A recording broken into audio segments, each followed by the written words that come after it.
prayer you taught us to pray. Our Father, who art in heaven, hallowed be thy name. Thy kingdom come, thy will be done, on earth as it is in heaven. Give us this day our daily bread, and forgive us our debts as we forgive our debtors. And lead us not into temptation, but deliver us from evil. For thine is the kingdom, and the power, and the glory, forever and ever. Amen.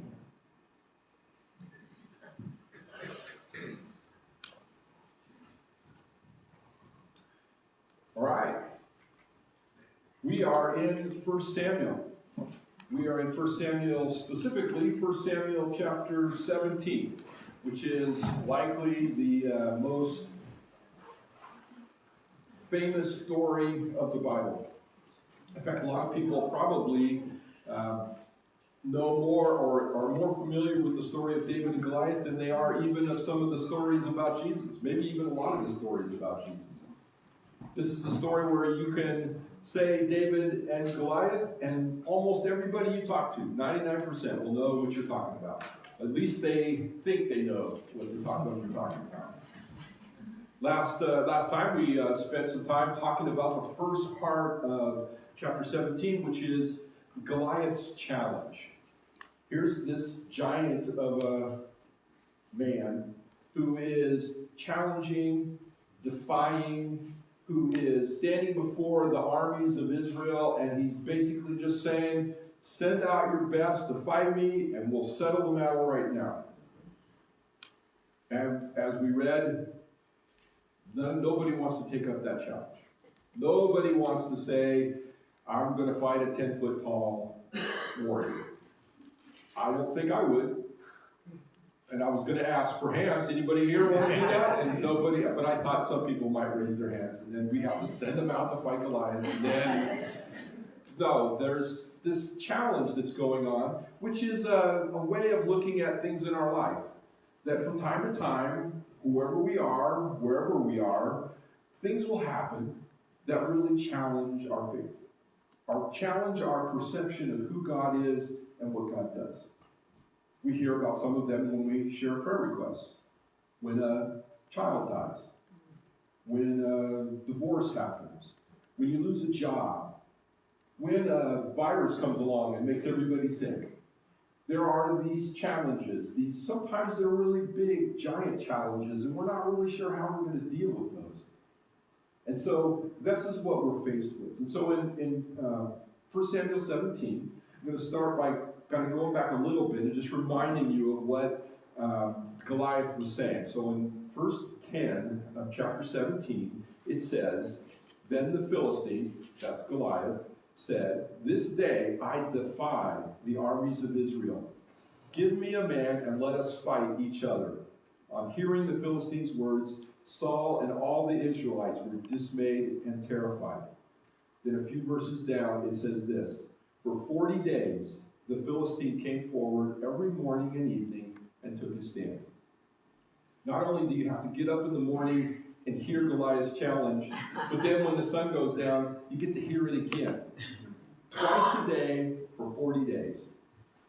That's just, at this point, if you're an Israelite, you have to be totally and completely discouraged. What's interesting to me is that they stood there and took it for 40 days. For 40 days, they did nothing. They didn't send anybody out to fight Goliath. They didn't just say, well, we're not going to do that. Let's just have a battle. Let's just start the thing. It's like Goliath says what he says, and the Israelite army just kind of melts back into the forest or melts back to their camp. And then the next day they come out and do it. After about 3 days, I think I would just stay in camp, right? I wouldn't go back out there. Or I'd go home. But apparently they didn't. They just stood there waiting for something to happen. Now, I think that probably most likely is that the bulk of them were thinking, somebody is going to take up this challenge. We'll go out today, and today somebody will go fight Goliath. And then that evening, they go back out. Somebody now is going to go fight Goliath. And then the next day. Surely somebody will go out today, after we didn't do it yesterday. Somebody had a good night's sleep, and came up with good energy this morning, and they're ready to go. And then that evening, the next morning, that evening, I don't have to do it 40 times, you know what I mean, right? 40 times, and just kind of think about all of what's going on there. And then the story is going to switch to the hero of the story. The guy that's going to fight Goliath. So in verse 17, it says, "Now Jesse said to his son David, 'Take this ephah of roasted grain and these 10 loaves of bread for your brothers, and hurry to the camp. Take along these 10 cheeses to the commander of their unit. See how your brothers are, and bring back some assurance from them. They are with Saul and all the men of Israel in the valley of Elah, fighting against the Philistines.'" Jesse sends his son. He's got 3 sons fighting in the battle. So he sends David with some stuff, so for food and just some encouragement, and to get some word. What's going on down there? They don't know about Goliath. They don't know what's going on. So they send this out. Now, usually this is where you put the map up, right? But I didn't this time. This time I put a picture up. Something completely different. I know, you guys, some of you are shocked and you're not sure you're going to stay in this church because I did something different and changed things. But I just thought you might want to see what a picture of the valley of Elah looks like. Okay? And you can see the bottom, and there's hills. And so this hill over here is where Saul's camp is. You're up here. And then over here on this hill is where the Philistines are. So every day there's a road there. Now, the road wasn't there when they did this, okay? 3,000 years ago, it wasn't there. So every day they come down off their hill, come down here, and they line up here, and these guys line up here, and then Goliath does his challenge, and then they go right back up the hill. Okay? This is heading looking kind of south, so Bethlehem is over in this area, in Jerusalem. And so David travels up here, and you can kind of, as we read what happens, you can kind of get the sense that he's coming from behind the hill, and he comes up over the hill just as Goliath is just about ready to do his challenge. So you can kind of picture in your mind David dropping off at the camp all the supplies, and then he runs down the hill to check on his brothers, because they're down at the hill getting ready for the battle, right?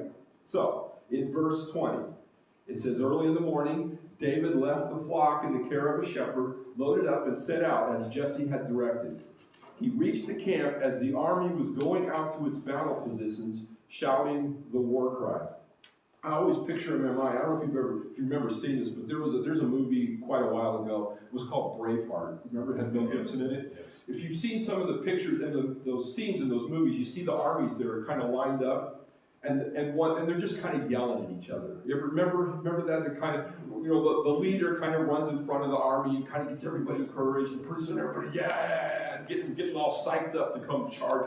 And that's what's going on. That's what's been described here. They're shouting their war cry. Verse 21, "Israel and the Philistines were drawing up their lines, facing each other. David left his things with the keeper of supplies, ran to the battle." Just as an aside, as we read the story, notice how many times David runs.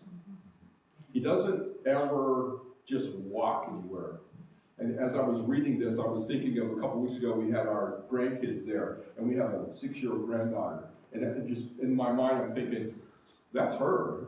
She never walks anywhere. She's just full tour, and everywhere she goes. And this is David, though. This is what David does. He ran to the battle lines. When he faces Goliath, he's going to run out to face Goliath. Ran to the battle lines and asked his brothers how they were. Now, you have to stop for a second. I did, and picture all the armies there yelling and getting ready for the battle. And here comes David running up to his brothers and taps them on the shoulder and says, "Hey, guys, how you doing? I know you're just right in the middle of battle, but could you just stop for a second and talk and give me some..." And asked his brothers how they were. As he was talking with them, Goliath, the Philistine champion from Gath, stepped out from his lines and shouted his usual defiance. And there's another key word in this passage, defiance. Goliath is defying Israel's armies and, by extension, defying Israel's God. And David heard it. Whenever the Israelites saw the man, they all fled from him in great fear. Go back to that picture. They line up for battle. This is 40 days has been going on. The 41st day, they line up for battle. And I'm sure a lot of them were thinking, maybe, Goliath got sick and he's not going to come out today. Maybe today will be different. But it's not. The challenge is still there. Verse 25. Now the Israelites had been saying, do you see how this man keeps coming out? He comes out to defy Israel. There's that word again, defy. The king will give great wealth to the man who kills him. He will also give him his daughter in marriage and will exempt his family from taxes in Israel. David asked the men standing near him, what will be done for the man who kills this Philistine and removes this disgrace from Israel? Who is this uncircumcised Philistine that he should defy the armies of the living God? And they repeated to him what they had been saying and told him, this is what will be done for the man who kills him. Make sure we get the point. We say it, then we say it again. Repetition. Whenever that happens, I think this is important. So, when we look at this situation, Saul is getting, he's the king, by the way. Saul, the king, is getting a little frustrated with this. And so he starts offering rewards to the people. Anybody who will go out and fight Goliath, I'm going to give lots of money to. You're going to marry into the royal family, which means you're going to get all kinds of good benefits. Hopefully, his daughter is attractive enough and other things to make us kind of appealing. But at least, you get to be married to the daughter of the king. And the third thing is that it says, in the NIV, it says, exempt his family from taxes in Israel. But it literally says something along the lines of, and his family will be free. And so, generally, it's taken to mean that they won't owe the government anything. But it kind of implies that you're going to have special status. Not only are you going to be part of you're just going to get all these rewards. And then David's like, okay, I'm not sure I'm hearing this right. Say this again. What is going on? And I thought, as I read this, then I think, okay, who should go out and fight Goliath? Well, I told you, that's because I told you last time, right? And you guys remember everything that I tell you, so everything, yeah. And then you laugh. See, I don't get that. But no, the Bible tells us that Saul is a head taller than everybody else. He's the biggest guy in Israel. Plus, he's the king. Remember when Israel, all the way back to when we talked about when Israel asked for a king? What did they ask for? They asked for a king. Why? So he will go out and fight our battles for us. And so what does Saul do? He doesn't want to go out there. He wants to get somebody else to do it. So I thought when facing a giant challenge, like we're talking about, it is tempting to get someone else to fight. I've got a problem, but I would rather not deal with it. I want you to take care of it. Yeah, there's a lot of heads going up and down. So either other people have put things on you to fight the giant, or you are familiar with this feeling because there are times when you have thought, I wish somebody else would just take care of this. Would somebody else just please deal with the problem? Maybe we want the government to do that. Maybe we want the church to do that. We want somebody else to do it. So there's a story about 4 people in the church. There's 4 people, our names were everybody, somebody, anybody, and nobody. The church had financial responsibilities, and everybody was asked to help. Everybody was sure that somebody would do it. Anybody could have done it, but you know who did it? Nobody. It ended up that everybody blamed somebody when nobody did what anybody could have done. Then the church grounds needed some work, and somebody was asked to help. But somebody got angry about that because anybody could have done it just as well. And after all, it was really everybody's job. In the end, the work was given to nobody, and nobody did a fine job. On and on this goes. Whenever work was to be done, nobody could always be counted on. Nobody visited the sick. Nobody gave liberally. Nobody shared his faith. In short, nobody was a very faithful member. Finally, the day came when somebody left the church and took anybody and everybody with him. Guess who was left?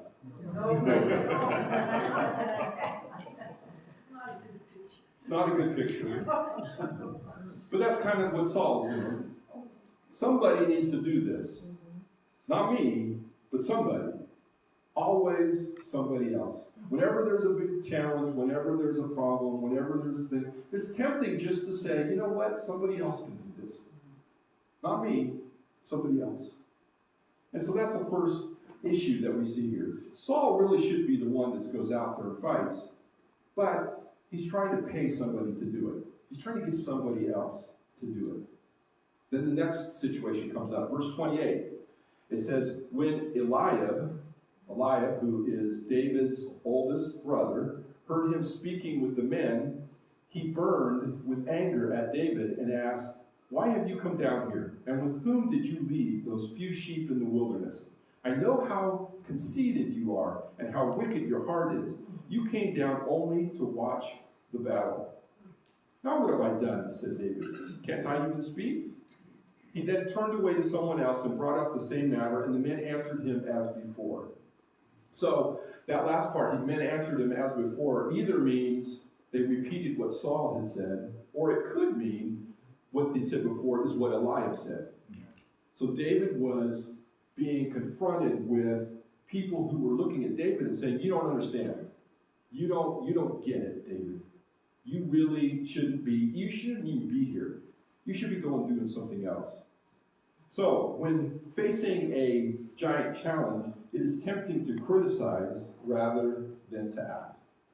Remember Eliab? Remember what happened when Samuel went to Jesse's farm and he's going to anoint the next king? He sees Eliab, and what does he see? Just like Saul. He sees a guy that looks like a king. So if Saul doesn't go, who's the next candidate? Eliab. But Eliab, you get the sense as we read this that Eliab's not maybe very happy that David was anointed and he wasn't. There's some issues there. Family issues. Eliab is the oldest, David's the youngest. And speaking as the oldest in my family, the youngest one kind of gets picked on a little bit and, ignored and all those kinds of things. And this is what's going on here. David's the 8th son. He's not even the 2nd son or the 3rd son. He's the 8th son. And Eliab says, he uses the word conceited. Yeah. Because David is standing there saying, why doesn't somebody go do this? Why doesn't somebody go face this challenge? And we've got the sense at this point, as you're going to see in a minute, David is implying that he's ready to go do it. He's ready to go do it. And whenever somebody steps up to take on a responsibility or a challenge, guess what's going to happen? Yeah, some of you are nodding your heads like maybe at some point in the past you've experienced this. But a lot of times people are going to tell you what you're doing wrong and how you shouldn't be doing this or you should be doing, because I know it's easy for me to do this. Because this is what I do every Sunday afternoon when I go home. Carol and I sit on the couch and we talk about you guys. I'm just kidding. We don't do that. Well, maybe a little. Because I know that that's probably what some of you do. I'm just guessing because I'm not in your house, but some of you go home and then you talk about the pastor. And it's easy to do that. It's easy just to talk about other people and say, maybe they should do this, or maybe they should say that, or why don't they do this, or why don't... And that's what Eliab is doing to David. David's willing to go do this, but Eliab says, no, I don't think David, you really know what you're doing here. In fact, you shouldn't even really be here. Just go home. And he criticizes. Then the next verse, in verse 30, it says, what David said was overheard and reported to Saul, and Saul sent for him. At this point, I think Saul is at that point where he's probably thinking, hey, somebody wants to do this? I'm thinking, let's at least talk about it. And that's what Saul's doing. It says in verse 32, David said to Saul, let no one lose heart on account of this Philistine. Your servant will go and fight him. Just think back to, David's been anointed the next king, right? But you can see that he was anointed because God said, I want a person after my own heart, and listens. That's David's response. He doesn't say, Saul, never mind, I'm just going to take over, I'm going to go fight Goliath, and I'm going to be king, and you can just go home and do whatever it is you do. He says, your servant, you, Saul, will go and do this. I'll take care of this. I'll do it for you, Saul, and for Israel. So David has that heart for God. He's a servant, is what he is. And Saul replied, you are not able to go out against this Philistine and fight him. You are only a young man, and he has been a warrior from his youth. So when facing a giant challenge, it is tempting to focus on why it can't be done. Too small, too little, not enough of this, too much of that. Whatever the reasons are, it's just not going to work. It's just easy for us to sit and say all of the reasons why I can't do it, or even sometimes all the reasons why you can't do it, why we can't do it. David is looking at the situation and saying, this isn't the problem here. The problem isn't how big I am or how big Goliath is. Focusing on all the earthly things. The reality is, David says, if God wants me to win this fight, all I have to do is show up. All I have to do is go out there, and it'll be taken care of. Verse 34 says, but David said to Saul, your servant has been keeping his father's sheep. When a lion or a bear came and carried off a sheep from the flock, I went after it, struck it, and rescued the sheep from its mouth. When it turned on me, I seized it by its hair and struck it and killed it. Your servant has killed both the lion and the bear. This uncircumcised Philistine will be like one of them, because he has defied the armies of the living God. The Lord has rescued me from the paw of the lion, and the paw of the bear will rescue me from the hand of this Philistine. A lot of times when I'm reading commentaries or talking to people want to talk about how, it's David's weakness against Goliath's strengths. But when you read that part of it, you realize that David isn't in this like he's never fought anything before, like he never faced a giant before. It says he fought bears, and when he says, I grabbed it by its hair and killed it. Try that sometime. That's not easy to do, is it? Now, I've never done it, I'll be honest. But I'm just thinking, I don't think the bear's going to like it if I grab him by his hair and try to stab him, right? Or the lion either. So it's not like David doesn't have any experience here. He does. He has faced giant challenges before. And this is what supports him. He knows he can do this because if I killed a bear, Goliath may be a little bigger, maybe he's got a spear the size taller than me, and maybe he's got all this army behind him, but you know what? At the end of the day, there's not that much difference between Goliath and a bear or a lion. I just go out in faith. I've fought before, I'll do it again. And he just says, God gave me this victory over that. I'm going to go do this. Then in the last part of verse 37, it goes, Saul says to David, go, and the Lord be with you. But then he says, then Saul dressed David in his own tunic, which, by the way, we have to keep in mind that David has been anointed to be the next king. Wearing the king's clothes is a sign that God is going to eventually make David king.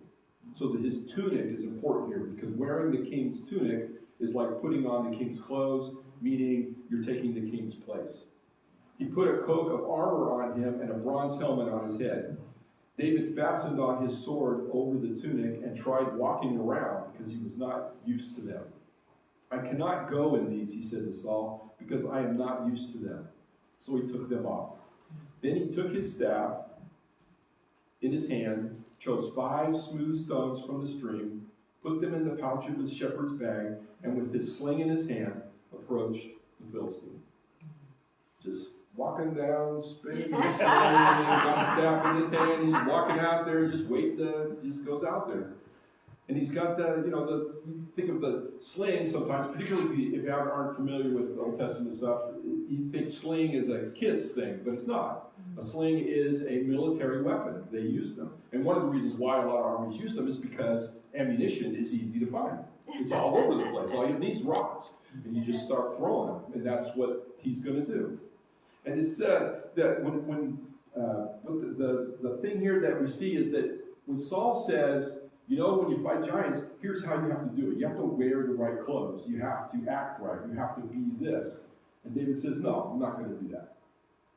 I grabbed the bear by the hair. I wasn't wearing all that stuff. I can fight this my own way. And so when facing a giant challenge, we need to use the gifts and ability God has given us. I'm not going to deal with things in life the way that you do. And I shouldn't expect you to. You shouldn't expect me to. The reality is we all approach life slightly differently. The thing that we should have in common is that we believe that God is working in us and through us to accomplish the things that we accomplish. And so we give God the glory. But when we do that, we do it our way. And sometimes we get to kind of feel like, you know, the person before me did it like this, so I have to do it like that. But no, you don't. That's the first rule of becoming a preacher, by the way. Quit being like other preachers. Just be yourself. I had that, people tell me that all the time. And I said, what if I don't like myself? They said, no, it doesn't matter. Be yourself anyway. Why? Because God has given you those gifts and abilities. Do what God calls you to do. And do it in that way. Verse 41. Meanwhile, the Philistine, with his shield bearer in front of him, kept coming closer to David. He looked David over and saw that he was little more than a boy, glowing with health and handsome, and he despised him, which is kind of the opposite of Goliath, probably. He's big, but he's not really glowing with health and handsome. He said to David, am I a dog that you come at me with sticks? And the Philistine cursed David by his gods. Come here, he said, and I'll give your flesh to the birds and the wild animals. At the time, dying and being left out into nature to just decay was like that's the worst curse you could have. That's why, by the way, that when Jesus dies on the cross, they take him down and put him in a cave. Because leaving him on the cross is a terrible thing from a Jewish perspective. So he curses David by his gods. Now we have to keep going back. I keep reminding you of the things that we've read, right? When was the last time the Philistine gods confronted Israel's God? Dagon. Remember Dagon and the Ark of the Covenant, and they put him in the temple, and what happens with Dagon? Falls over, right? Falls over face first. Remember that. Then the next they set him up, and the next day he falls over again, and guess what? His head comes off. Remember that? Yeah. You don't remember that. See, you're just going to have to believe that I'm telling you, reminding you. But that's what happens, right? Guess what's going to happen to Goliath? Well, wait, we'll read about it in a minute. You don't have to actually ask. So when we read this, we can kind of go, you know, we think, pretty good idea what's going to happen next, right? Verse 45. David said to the Philistine, you come against me with sword and spear and javelin, but I come against you in the name of the Lord Almighty, the God of the armies of Israel, whom you have defied. There's that word again. Defied. Goliath, you're defying God at your own risk. And that's what he's telling you. This day, the Lord will deliver you into my hands, and I'll strike you down and cut off your head. This very day, I will give the carcasses of the Philistine army to the birds and the wild animals, and the whole world will know that there is a God in Israel.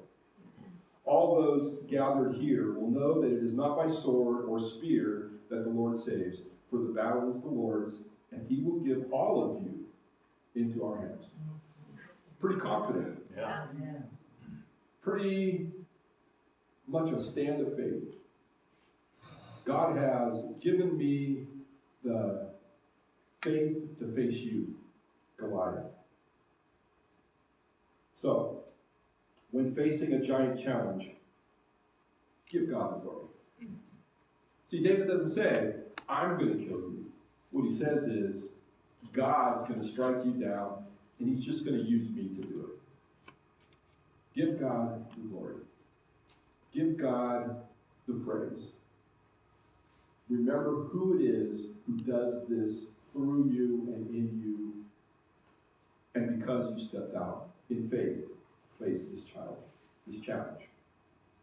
Yeah, the rest of the story is kind of anticlimactic. It just, you've heard, well, we'll go ahead and read it. Verse 48 says, as the Philistine moved closer to attack him, David ran quickly toward the battle line to meet him. Reaching into his bag and taking out a stone, he slung it and struck the Philistine on the forehead. The stone sank into his forehead, and he fell face down on the ground. Many people pointed out that doesn't make any sense, because if you were getting hit in the head with a rock, you would fall backwards. But the Bible says he fell forward, face down. Remember Dagon? Yep. He fell face down. And so that's what they're reminding us here. Not only did the Ark of the Covenant defeat, and God through the Ark of the Covenant defeat Dagon, now David is defeating Goliath, and we're supposed to be reminded of the same story. When God defeats enemies, you know they're being defeated by God, because it doesn't happen normally or naturally. It follows a certain pattern. Goliath goes face down. There's some debate as to whether or not the stone actually kills him, or whether it just knocks him senseless, because we'll read it some more. Verse 50 says, and so David triumphed over the Philistine with a sling and a stone. Without a sword in his hand, he struck down the Philistine and killed him. David ran and stood over him. He took hold of the Philistine's sword and drew it from the sheath. After he killed him, he cut off his head with the sword. When the Philistines saw that their hero was dead, they turned and ran. Then the men of Israel and Judah surged forward with a shout and pursued the Philistines to the entrance of Gath, which is Goliath's hometown, and to the gates of Ekron. Their dead were strewn along the Shaaraim road to Gath and Ekron. When the Israelites returned from chasing the Philistines, they plundered their camp. David took the Philistine's head and brought it to Jerusalem. He put the Philistine's weapon in his own tent. See, it's almost, when I read this story, it's like there's this huge buildup, and then it's like, and David killed him. And I was thinking about this the other night. We were watching some movie where there's spies and stuff, and at the end of the movie, the good guy and the bad guy have to fight. You ever watch these movies like this? And it takes them like 20 minutes, right? They're constantly beating on each other, and it goes back and forth. But when David fights Goliath, it's like, boom, down he goes, cuts his head off. Does not understand how to tell a good Hollywood story. It just doesn't get it, right?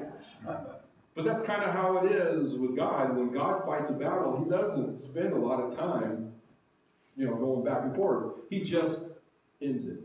And there it is. You may have noticed too, I got a couple minutes so I can just talk about this. At the end it says he put the Philistines' weapons in his own tent. Okay, think back to the beginning. Does David have a tent? He doesn't. So, we have a conundrum, not a conundrum, it's a grammatical issue here. See the word his? When we read the sentence, we think his means David. Yeah.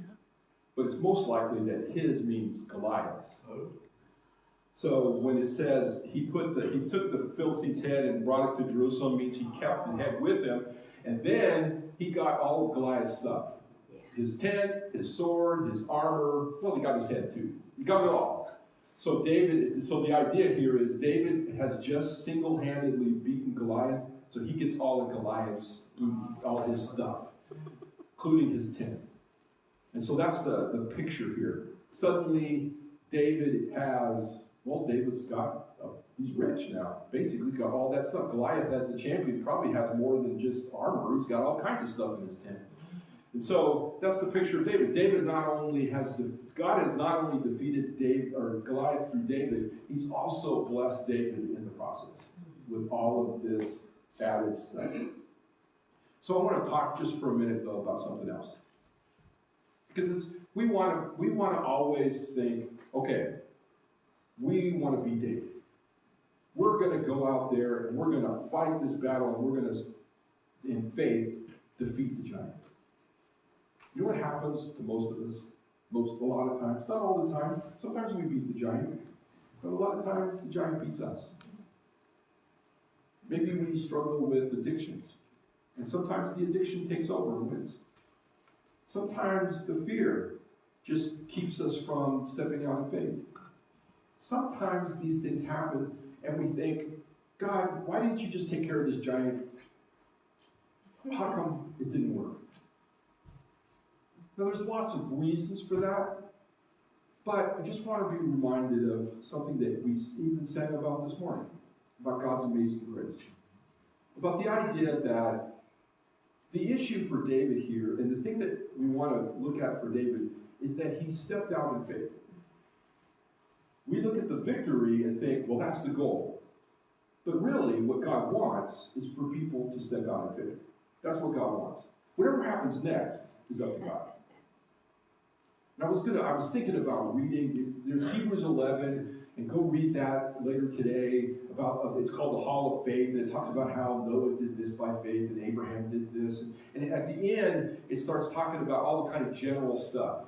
And then it talks about how people by faith conquered kingdoms, and they received back their dead, and they won this battle, and they did this. And then at the end, at the last part of it, it starts saying things like, and by faith, some people lost their lives. Some people lived in caves. Some people suffered persecution. Some people, and then it says, the world was not worthy of them. And you read that list and you realize that the issue is not the consequence, the end result. The issue is, do we live by faith? And sometimes, even when we struggle with this, we have to remember one important thing. In Hebrews chapter 4, it's before the reference I just made, but Hebrews chapter 4, verse 15 says, for we do not have a high priest who is unable to sympathize with our weaknesses, but we have one who has been tempted in every way, just as we are, yet he did not sin. Let us then approach God's throne of grace with confidence, so that we may receive mercy and find grace to help us in our time of need. Even if you go out and fight the giant and it doesn't work out so well, the point is you live by faith. Even if you're like Saul or Elah and you don't even want to go out and fight the giant, it's still okay. You can still go to God and get grace and mercy. God's going to say, through Jesus, I understand. Jesus says, I've faced those temptations. I know how hard it is. I know you're going to fail sometimes. I know you're not going to win the battle sometimes. I know there's going to be some failures in your life. Of course, I know also that there's going to be successes. Jesus says, because I was successful. So either way, successful or a failure, the point is, walk by faith. And part of that faith is throwing yourself on the mercy of God. God, I screwed up again. The giant won. I was afraid. I was jealous. And I didn't do what I should do. And God says, okay, we're going to pick you up. I'm going to forgive you. I'm going to set you on your feet. And I'm going to send you back out there. Beware. There will be giants. But God says, we're going to go through this together. We're going to do this together. And it's what we celebrate the first of every month when we take communion. We celebrate this, that we are talking about somebody in Jesus who faced all the temptations that we faced. And he understands what's going on. He understands the issues. He understands and is willing to forgive. He's willing to show grace and mercy to us. So you want to step out in faith against those giants. But even more importantly, you want to keep your relationship with God strong. Repent if you need to. Cry out to God if you need to. Ask for help. And God says, in your time of need, I'll be there. I'll always be there. I'll always walk with you. Let's pray. Our God, as we